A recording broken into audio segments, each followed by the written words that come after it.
NTR 31 movie అయితే రిలీజ్కి ముందే రికార్డులు అయితే బ్రేక్ చేస్తుంది. ఆ వివరాలన్నీ చూసుకునే ముందు మన ఫిల్మీ బాల్ ఛానల్ని లైక్ చేయండి, షేర్ చేయండి, సబ్స్క్రైబ్ చేసుకోండి.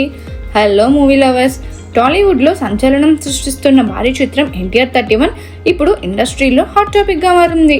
యంగ్ టైగర్ ఎన్టీఆర్ హీరోగా blockbuster director Prashanth Neel దర్శకత్వంలో రూపొందుతున్న ఈ సినిమా షూటింగ్ ఆరంభం కాకముందే బిజినెస్ రికార్డును తిరిగి రాస్తుంది. ఎన్టీఆర్ ఆర్ట్స్, మైత్రి మూవీ మేకర్ సంయుక్తంగా నిర్మిస్తున్న ఈ చిత్రం కోసం ఎన్టీఆర్ ఏప్రిల్ 22 నుంచి షూటింగ్ సెట్స్ పైకి రానున్నారు. ప్రశాంత్ నీల్ మార్క్ స్టైల్లో హై వోల్టేజ్ యాక్షన్ సీన్స్తో ఈ సినిమా బాక్సాఫీస్ను షేక్ చేయడం ఖాయమని ట్రేడ్ వర్గాలు అంచనా వేస్తున్నాయి. ఇప్పటి నుంచే అభిమానుల్లో అంచనాల ఆకాశాన్ని తాకడంలో ఎన్టీఆర్ 31 కలెక్షన్ సునామీ సృష్టించనుందని టాక్ వినిపిస్తుంది.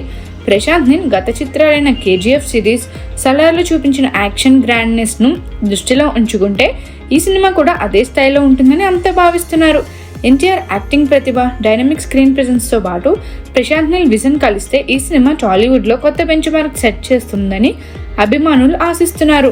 ఈ ప్రాజెక్ట్ కోసం భారీ స్కేల్లో సెట్స్ నిర్మాణం, టెక్నికల్ టీం సిద్ధమవుతున్నట్టు సమాచారం. ఇప్పటికీ RRRతో పాన్ ఇండియా స్టార్డమ్ సాధించిన ఎన్టీఆర్ 31తో మరోసారి బాక్సాఫీస్ వద్ద సందడి చేయడానికి రెడీ అవుతున్నారు. ఈ సినిమా కేవలం టాలీవుడ్కే కాకుండా ఇతర ఇండస్ట్రీలోనూ భారీ ఆదరణ పొందే అవకాశం ఉందని ట్రేడ్ పండితులు చెప్తున్నారు.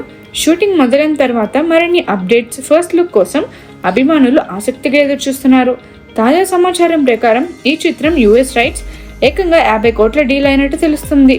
సలార్, కల్కి 2898 AD వంటి భారీ చిత్రాలను సక్సెస్ఫుల్గా డిస్ట్రిబ్యూట్ చేసిన టాప్ సంస్థలు ఈ ప్రాజెక్ట్ హక్కులను సొంతం చేసుకున్నాయి. ఈ డీల్ దేవరా తర్వాత ఎన్టీఆర్ కెరీర్లోనే కాకుండా టాలీవుడ్ చరిత్రలను ఒక సంచలనాత్మక రికార్డుగా నిలిచింది. మొత్తంగా ఎన్టీఆర్ 31 టాలీవుడ్ను ఒక రేంజ్లో ఊపేసే సినిమాగా నిలవనుందని అందరూ ఒక్క మాటలో చెప్తున్నారు. మరిన్ని మూవీ అప్డేట్స్ కోసం, ఫిల్మ్ రివ్యూస్ కోసం ఫాలో అవుతూ ఉండండి ఫిల్మీ బాల్.